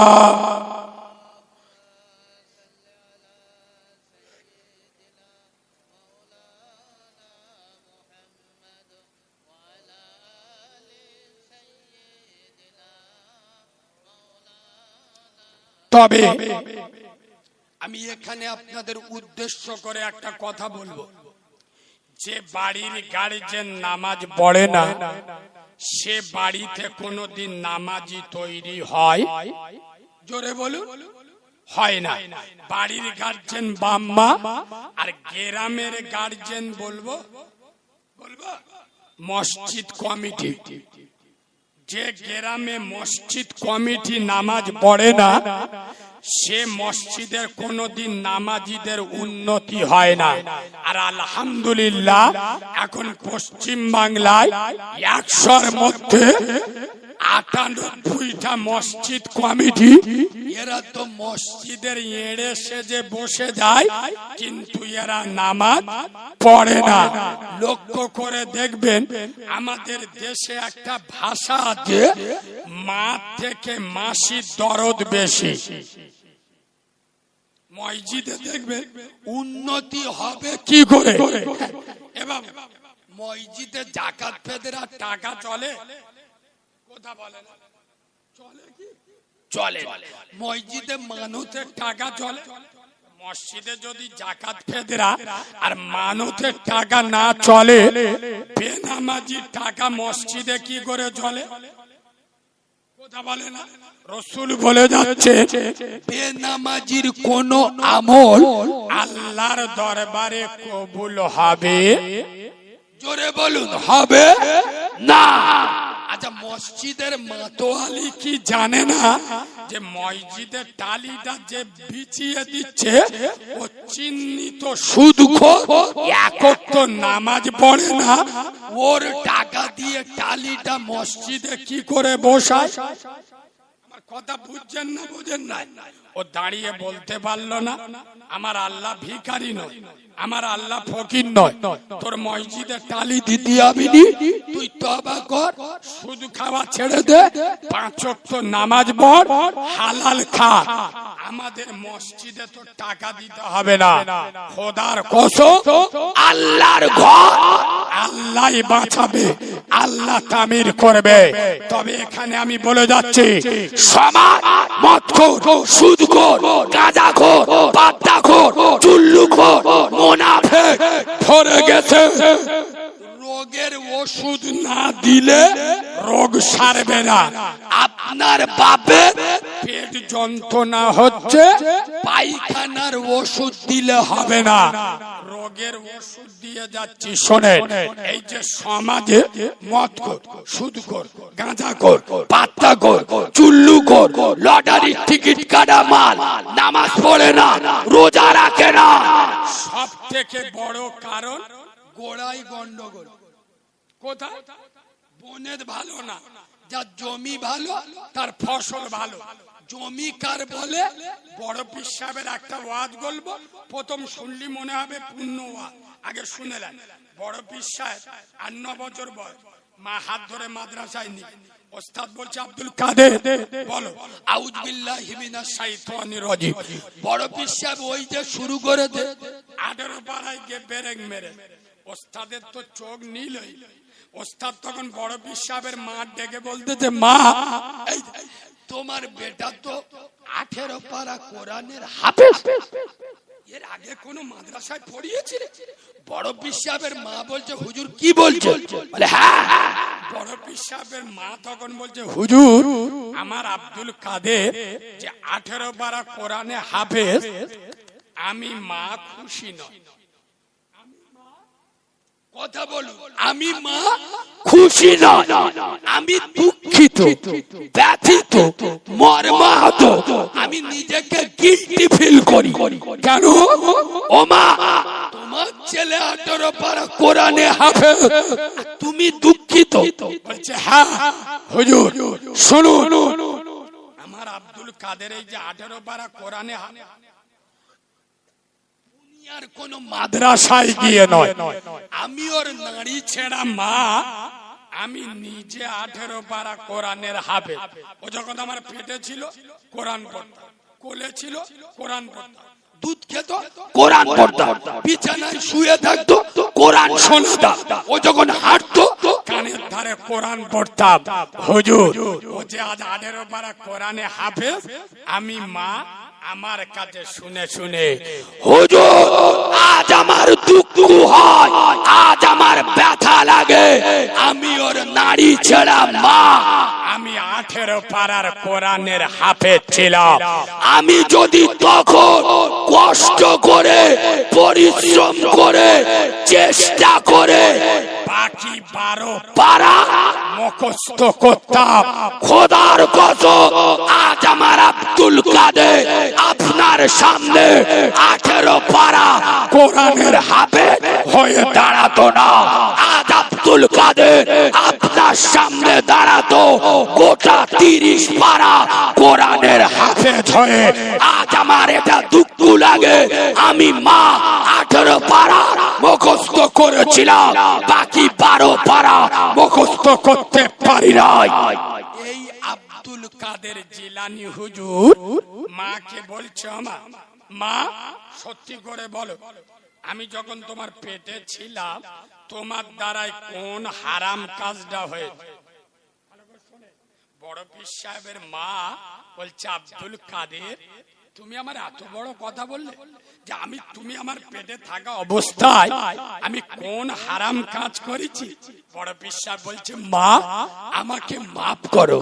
ও মা, আমি যখন কোরআন মুখস্থ করি আমার কষ্ট হয়, মাঝে মাঝে ভুলে যায়। মা বলছে, আব্দুল কাদের টেনশন করিস না, আমার মনে পড়ে গেছে আব্দুল কাদের একদিন যখন আমার পেটে ছিলিস তোকে নিয়ে তোর নানার বাড়ি গিয়েছিলাম, মানে আমার বাপের বাড়ি। গিয়ে দেখলাম আমার বাপের বাড়ির উঠানে আচার শুকাচ্ছিল, আচার টক জাতীয় জিনিস। যেসব মেয়েদের পেটে বাচ্চা আসে একটু টক জাতীয় জিনিস খেতে ভালোবাসেন, তো বড় পীর সাহেবের মা বলছে, আব্দুল কাদের তোমার নানার উঠানে আচার শুকাচ্ছে। আমি মনে মনে করেছি আচারটা তোমার নানা মানে আমার বাপের, তা বাপের জিনিস খাবো বলে খাবো না বলে ঝেড়ে দিস। এখন পরে শুনতে পাই ওটা তোমার নানার ছিল না, পাশের বাড়ির লোকে। যদিও আমি পরে তাদের বলে নিয়েছিলাম, কসম খোদা বড় পীর সাহেবের মা সামান্য একটা ভুলের কারণে যদি ছেলের উপরে পড়ে, বলো মুসলমানের বাচ্চা, আমার তোমার মা পেটে বাচ্চা নিয়ে কত হারাম কাজ করছে কোন হিসেব আছে? যেসব মেয়েদের পেটে বাচ্চা আছে দেখবেন ওরা খুব একটা বাইরে বেরোয় না, লজ্জা লাগে। স্বামী মোবাইল কিনে দেন, সারাদিন শুয়ে শুয়ে টিকটক দেখতে। আগে আমি যেমনি ছিলাম তেমনি করে দে, মানে ও আগে হিজড়ে ছালো, এখন ঠিক করে দিতে হবে। লজ্জা করো মুসলিম মায়েরা, খোদার কসম আমি মেয়েদের অপমান করছি না, সৈয়দপুরি সোনামণি মায়েদের বলে যাচ্ছি, তোমরা ত্যাগী হও মা খাদিজার মতো, ইমানি হও মা আসিয়ার মতো, তোমরা স্বামী ভক্ত হও বিবি রহিমার মতো, হে মায়েরা তোমরা জ্ঞানী হও মা আয়েশার মতো, পবিত্র হও মা মারিয়ামের মতো, আর পর্দাশীল হও বেটি ফাতেমার মতো। একটু জোরে বলো। যে ফাতেমা মাথার চুল খোদার কসম দুনিয়ার কোন মানুষ তো দূরের কথা আকাশের চাঁদ সূর্য জীবনে দেখেন নাই। আমাদের মায়েদের আদর্শ হওয়া উচিত ছিল বেটি ফাতেমা তো জোহরা। জলসায় যখন আমি ঢুকছিলাম দেখলাম মেয়েদের যা বাঘ, সারা জীবনে এ ফুচকা জীবনে খায়, জম্মের খাওয়া খাচ্ছে। আর আপনাদের বলে যাচ্ছি যারা জলসা দিয়ে মেলা বসা, এটা কারিমুল্লাহ জিহাদি বলতে পারে, শোনেন, জলসা দিয়ে মার পেটের বোনের হাতটা ধরে জলসায় আসবেন, নবী খুশি হবে, আল্লাহ খুশি হবে, নবীর সুন্নত জিন্দা হবে। আর বোর বিবির বোনকে নিয়ে ফুচকা দোকানে যাবে, পাঁচ ডবল যাবে। জলসার দিন শাশুড়িকে দাওয়াত করে খাসির গোশত এনে খাওয়াও, দামি দামি সন্দেশ এনে খাওয়াও, আমি নিষেধ করব না। আপন মাকে বাদ দেবে, আচালা বাঁচ যাবে, শালা কোন মৌলবি বাঁচাতে পারবে না। খোদার কসম মুসলমানদের বলে যাচ্ছি, বিশেষ করে যারা ভাই বোনের হক মেরে খায়, কি জানো, বোনের বিয়ে দিছি দায়িত্ব শেষ। ও যখন শ্বশুর বাড়িতে ঘরে আসবে, ও যেন মনে মনে করে ভাড়াটে ঘরে। কাওরাদের কি বোঝাবে যে তোর বাপ তোকে জন্ম দিয়েছে, তোর বোনকেও জন্ম দিয়েছে। খোদার কসম তোমার মা মোরা বোন যদি বাপের বাড়ি এসে চোখের পানি ছেড়ে বাড়ি যায়, লিখে রাখো আল্লাহর গজবের জাহান্নামে জায়গা হবে। সকলে মিলে একটু নবী পাকের দরবারে দাঁড়িয়ে একবার সালাম জানাবো। সকলে দাঁড়া, ইয়া নবী সালাম, ইয়া রাসূল সালাম।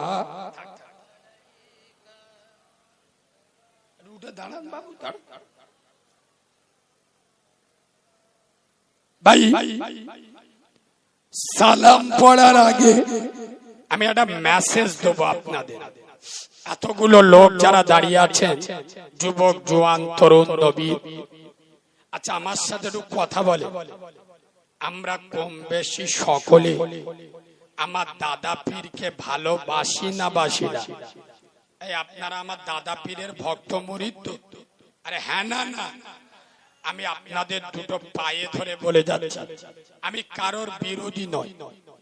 তবে একটা কথা বলি, আমার দাদা পীর এখন দুনিয়ায় এই বাংলায় অনেক কোম্পানি বেরিয়েছে, অনেক দল বেরিয়েছে। আমি আপনাদের পায়ে ধরে বলে যাচ্ছি, আমরা একটা কোম্পানি চিনি যেটা ব্র্যান্ডেড কোম্পানি, সেটা আমার দাদা পীরের কোম্পানি। মনে রাখবেন, চাইনা মালের আওয়াজ বেশি, কিন্তু কোম্পানি মালের পাওয়ার বেশি। আমার দাদা পীরের সিলসিলা কিয়ামতের সকাল পর্যন্ত থাকবে, বলুন ইনশাআল্লাহ।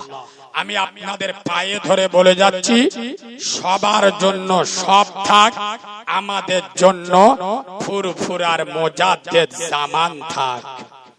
আপনাদের বলে যাচ্ছি, আমার দাদা পীরের আওলাদদের সাথে থাকবে। আমার মতো কারিমুল্লাহকে ছুড়ে ফেলে দেয়, কিন্তু আমার দাদা পীরের আওলাদদের থেকে দূরত্ব থাকবেন না। খোদার কসম, একজনকে দিয়ে সবার বিচার করবেন না। খোদ দাদা পীর ওসিয়াত নামায় লিখে গেছে, আমার আওলাদের ভিতরে যদি কারোর তোমার ভালো না লাগে, তুমি যদি মনে করো এ রাস্তা থেকে সরে গেছে, তুমি তার থেকে দূরে থাকো। আমি ঠিক বলছি না ভুল বলছি? কিন্তু দাদা হুজুর বলে গেছে তার মা তুলে গাল দেবে, কথা বলে না।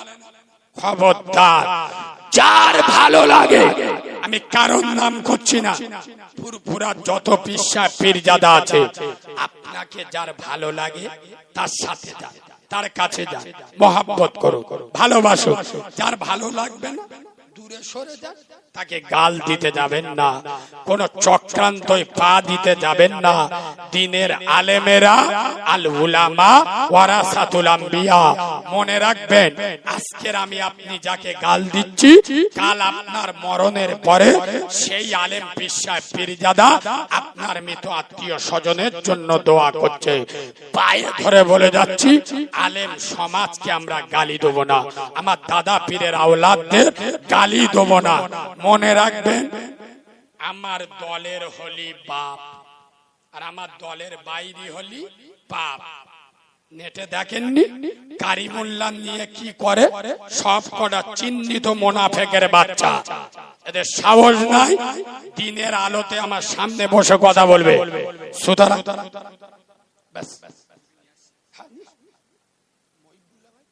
বাহ, আলহামদুলিল্লাহ, আমাদের কাছে হরিণখোলা দরবার শরীফ থেকে খুব দারুণ মনের মানুষ আল্লাহ সুমিষ্টি ভাষী দিয়েছেন, পীরজাদা মহিবুল্লাহ হুসাইনি, আমার খুব ভালোবাসার শ্রদ্ধা ভাজন বড় ভাইজান আপনাদের কাছে আসছে, একটু সালাম পড়েলি। কাঁটা যার আদর করিত, গাছে পালা কদমে ঝুঁকিত, পাথরে কলিমা পড়িত, হরিণী সালাম জানাতো, ইয়া নবী সালামুন আলাইকা।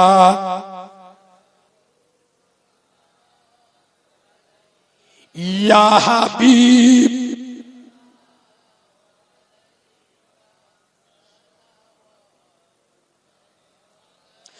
ও নবী, মরণে থাকি ইবোয়াকা, ওই কবরে শুই ইবোয়াকা, ওই হাসরে উঠি ইবোয়াকা, সেটাই পাই যেন ও নবী আপনা আরি দেখা। ইয়া নবী সালাম,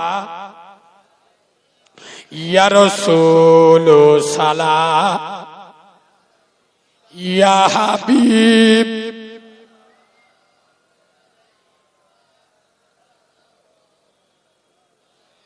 আসসালাতু ওয়াসসালামু আলাইকা রাসূলুল্লাহ, আসসালাতু ওয়াসসালামু আলাইকা ইয়া হাবিবাল্লাহ, আসসালাতু ওয়াসসালামু আলাইকা ইয়া নূরাম মিন নূরিল্লাহ। ভাই কেউ উঠবেন না, কেউ এখন বসবেন না, ভাইজান আসছে, আদবে একটা মিনিট দাঁড়িয়ে থাকেন। আর এর মাঝখানে 30 সেকেন্ডের একটা কথা বলি। আমার কাছে একটা কিতাব আছে, আমার নিজের লেখা, আমি ব্যবসা করতে আসিনি, ভালো লাগলে নেবেন, নইলে নেবেন না। তবে অনুরোধ করব, আমি চলে গেলে 5000 টাকা দিয়ে কিতাব পাবেন না, বিশেষ করে মেয়েদের জন্য। মেয়েদের শরীর নাপাক হলে কদিন নামাজ পড়া চলবে না। মেয়েদের নাপাক অবস্থায় বাড়িতে রান্না বান্না করতে পারবে কি পারবে না। মেয়েদের নাপাক অবস্থায় মৃত বাড়িতে যাবে কি যাবে না। মেয়েদের নাপাক অবস্থায় হাতে মেহেদি দেবে কি দেবে না। মেয়েরা রোজা অবস্থায় বাচ্চার দুধ খাওয়ালে ওর রোজা ভাঙবে না ভাঙবে না। নাইটি পরে নামাজ বললে নামাজ হবে না হবে না। শাড়ি পরে নামাজ বললে নামাজ হবে না হবে না। মেয়েদের